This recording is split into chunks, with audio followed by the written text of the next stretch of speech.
Women who went from a low SX drive to a high SX drive. What happened? I hit my 40s and oh my god. Looking at my wife. In irony minute now. I went through some sort of second puberty. My SX drive isn't super high but had no real interest in SX until I was 24ish. I accidentally triggered a hypermanic episode which led to hypersexuality. And then I got diagnosed with bipolar II. Womp womp. The worst part was my husband had gotten used to my lower SX drive and wasn't necessarily pleased with me trying to jump on his dick 24/7. Stopped birth control then got pregnant. My real hormones are horny. Apparently. Got an IUD after having a baby. Slightly lower SX drive. Got it removed. SX drive through the roof again. All roughly around the same time, my youngest finally stopped waking me up at night. My husband got a vasectomy. Switched into antidepressants. And I lost weight. I went from high to low then high again with the same husband. I had low SX drive after first kid. Got it back after our second kid was 2. We were still having SX but not often, like once every few weeks, but it wasn't something I was excited about. My husband asked me about it. But he understood, both tired. Kids. Other things etc. We went like this for 3 or 4 years. Then one year I made New Year's resolution. For myself. I mean it might sound weird but I love good statistics. To get 3 digits SX times per year. Meaning to have regular SX minimum 2 times a week. And I stuck to that. I needed to have SX regularly. It reminded me how much I liked it. Was hard to find time first weeks. But then I got into this rhythm and now started 3rd year with actually having SX often and I enjoy it so much. Sometimes even few times per day. My SX drive had always been fairly high. Then life threw me a hell of a curveball and my SX drive amongst other things tanked. I finally dealt with some health issues I had been ignoring for years. Basically got my health back on track and started losing weight. Once the weight started coming off, my SX drive came back. I had a hysterectomy, which resolved my issues with fibroids causing excruciating pain and heavy bleeding.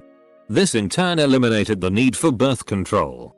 So in short, no pain plus no hormonal contraception equals bo chicka wow wow yeah. Edit. Thank you for the award. I met and fell in love with someone who likes making me orgasm. I no longer feel like I'm not worth the extra effort. Received therapy and counseling to heal from the assault trauma I endured as a child. Seeking help was the best decision I ever made. I now have a rewarding SX life when I never thought that would be possible before. I realized I had bipolar instead of depression and I switched to a med that worked. I thought that I had a physical issue because I was in my 20s and I no longer wanted to have SX with my partner. The relationship was unhealthy. So we broke things off eventually. When I met the recent man I dated, my SX drive skyrocketed. I forgot that I could feel so sexually attracted to a person. I realized it was never a physical issue. It was a mental emotional one. I like to have SX with someone that pleases me on an emotional level more than anything. So I would have to say that the chemistry and bond I have with a person when no SX is involved would be the biggest factor in what makes me want it and what makes it so great. I met my husband. My husband started treating me with a ton of love and affection outside the bedroom. Finally started having SX with someone that cared about pleasing me. I found erotica novels. Great stories with drama. Feuds. Struggle. And war. Build up in relationships and good character development. Then high quality SX scenes that aren't catered to men like PRN is. Much more satisfying. Then you keep reading for the story. Only to come across another SX scene and you're suddenly in the mood again. It happened to my wife for some reason. Shortly after I lost about 20 kilos of weight. I don't know if the two events are related. I hit my mid-30s. I finally let go of the insecurities I had regarding sex and gave myself to permission to actually enjoy it. Amazing how your own mindset can either enhance or ruin your experiences. I discovered I could actually orgasm. I mean, my sex drive was never really low. But it wasn't high either. At the start of lockdown last year I bought myself some toys. And for the first time ever at 31, yes, I'm a very late starter, decided to really try masturbation. Well, not only can I orgasm after all, but last month I also discovered I can squirter. Now my sex drive is so high that I'm a little worried if when I date someone they won't be able to keep up with me. I thought I just had a low sex drive until I found a compatible partner. My current partner is very in tune to what I like and how to pleasure me. After I met him, my sex drive skyrocketed. These "I met the right person" comments are amazing. But for me, and I'm sure for a lot of people, it's medication. First it was my birth control. Once I got off it, my sex drive increased. Until I went on an antidepressant. I thought I was broken until I realized that almost all my friends on birth control or an antidepressant felt the same way. Left an abusive religion and realized women were allowed to enjoy sexuality too. I was drunk and be curious and let a bratty lesbian cream puff top me in the back of her car. Turns out I had just been doing it wrong. Switched birth control. Bupropion 450 mg. Just in case people start buying up Wellbutrin to increase their sex drive. Please note that this side effect does not occur for all individuals. In fact, bupropion lowers my sex drive, which is great during a pandemic. But I did have the decreased appetite. I'm almost 30 and I've been having these fantasies about being a stay-at-home wife and mother whose sole duty is to keep up the house, raise kids and my husband's brains out. A year before this I dreamed of travel. Hormonal changes suddenly got me wanting to be a domesticated cumbucket. Domesticated cumbucket. That's very arousing. And scary. At the same time. I found an appropriately sized penis. My ex was a bit too well endowed. Sex could be painful even with lube, foreplay, etc. There'd often be a tiny bit of blood. Skin tears. Nothing major. I'd mostly enjoy it at the time but could be sore afterwards, and I didn't really realize it could be different. My current partner is smaller though not small. Knows how to use what he's got and is great at foreplay. Because there's no pain soreness, and because he's SI as hell. I'm up for it daily. Broke up with my boyfriend of 5 years and after that I started to notice a higher sex drive and wanting to please myself more. Finally doing what is right for me and what I want made me more confident and my self-assurance started to get better. Not my story. My wife's. She has tried every type of contraception available and while on each of them she had literally zero sex drive. She came off it to try for a baby and HOLYSHIT.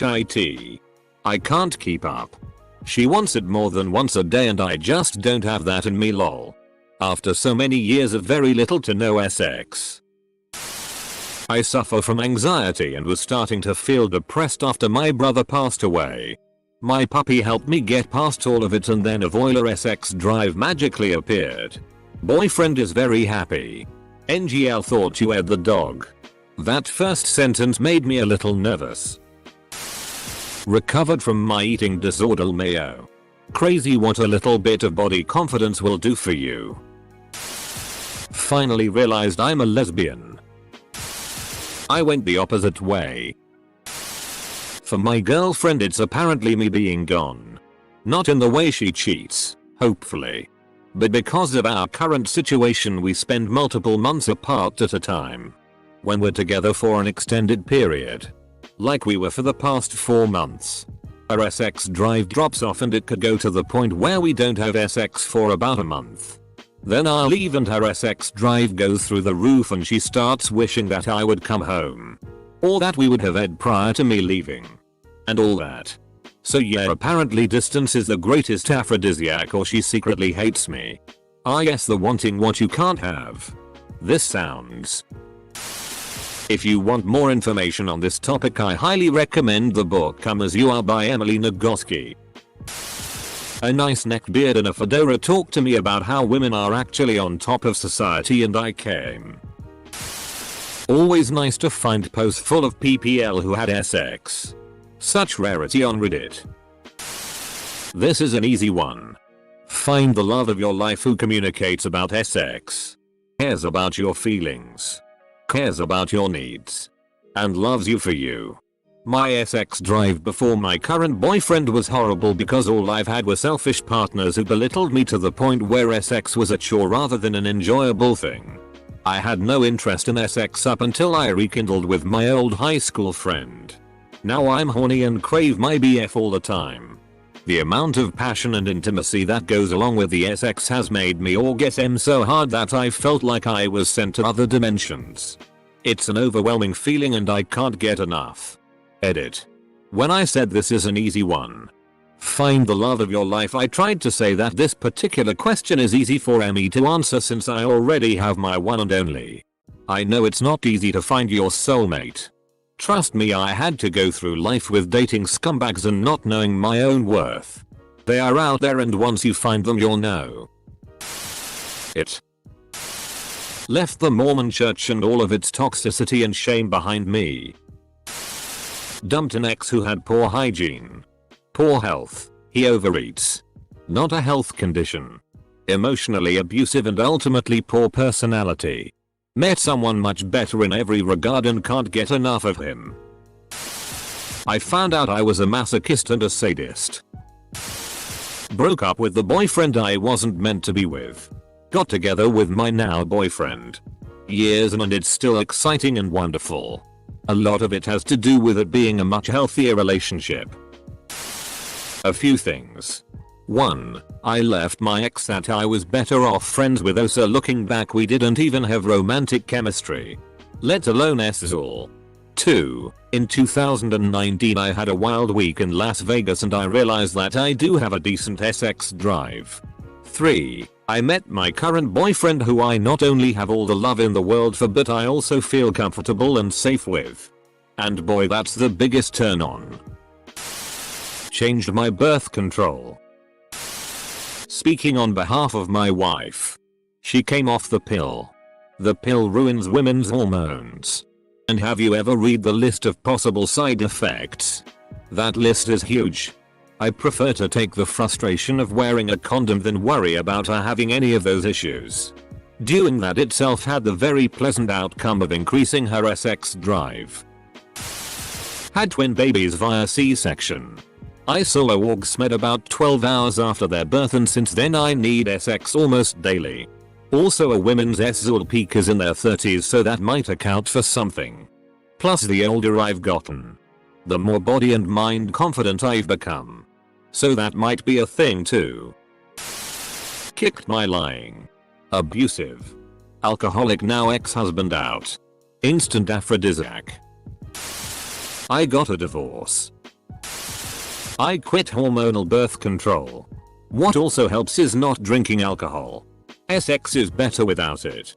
And eventually you'll want more of it because of that. Got pregnant. Those sweet, sweet hormones.